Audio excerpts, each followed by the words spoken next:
Our next storyteller is Shannon Coleman. She's an assistant professor and state food safety and consumer production extension specialist in the Department of Food Science and Human Nutrition at Iowa State. Her story is called Sticking Science and the Community Together with Jam.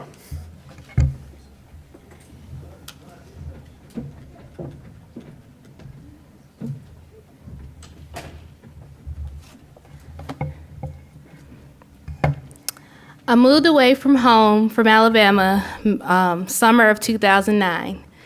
And my parents went along with me, and they went to kind of set me up as far as the essentials go in my laboratory. In my apartment, not my laboratory. Hadn't got one of those yet. So we took a trip to the store, and we were finally made it to the condiments aisle, and my mom looked at me and she said, "So what type of jam or jelly do you want for breakfast?" I glanced down the aisle, I looked all over again, and then I looked back at her, and I said to her, "Aunt Bonnet's." She looks back at me and said, "Your aunt is in Florida, and we'll get you some next time, but you need to make a decision now." So I looked again, I picked up the store brand, and I kept moving. Food played a very critical role in my life growing up. My great aunts made all these delicious homemade treats that I loved. Aunt Bonnet's jam was my favorite, but I never knew that I would make a career out of telling people about the science behind the jams that she makes for us. Growing up, I had very supportive parents. I had a mom that was a mathematician that had a career as an engineer and a math instructor. And I had a dad that was an electrician that also dabbled in carpentry. So having those STEM parents and having that support also led to me being encouraged to go into a STEM area. So my parents' dining room table served as my first laboratory bench. And the funny story I like to tell people all the time, especially with me being a microbiologist, is that my mom bought me my first box of rubber gloves and to do my science experiment in her home.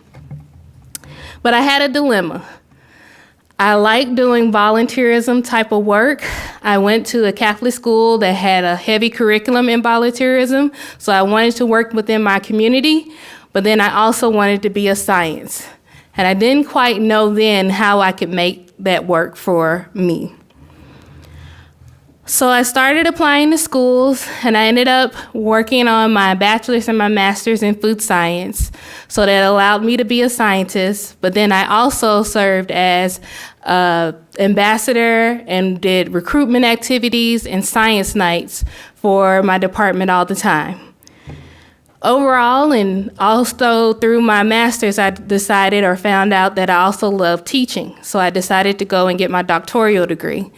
And to solidify a career, not just me teaching about science, I also ended up finding an interest in food safety. And with the new Food Safety Modernization Act passing, I knew I had a solidified career as far as teaching others about food safety. But I also had a love for outreach. So I did a lot of activities growing up. I did the volunteerism. I did volunteerism as a student worker in the children's hospital, but I found out I didn't like blood. And so with that dilemma, I had to find something that works for me. What type of applied science will work for me that will allow me to do both? And so with one of the activities that we did the bioluminescence activity with the students. And we had the students find the dirtiest spot in the auction barn for animal science. And so the students would go and they would swab the toilets, they would swab the floors, they would swab cam the rims behind, thinking they would get dirt or something off of that. And the dirtiest spot would always end up being either someone's cell phone or the tip of somebody's water bottle. And so then each time we had to explain to the students about the organic matter that is found on the surface of these food products or these products here. And that in the actual setup of the bioluminescence kit, they had a swab that would have ATP in there that would be released in that swab, and which would allow the organic matter to glow. And so that's why we would get the high readings on their actual samples. And that's why those food samples, the phone and the water bottle will end up being the dirtiest. And I also spent my last 2 years of my PhD in a food safety extension and outreach office.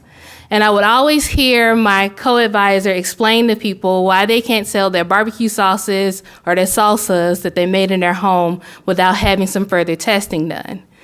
And so then I said to myself, well, what is this extension thing and how can I do it? Because I enjoy her conversations and I think I can do it as well.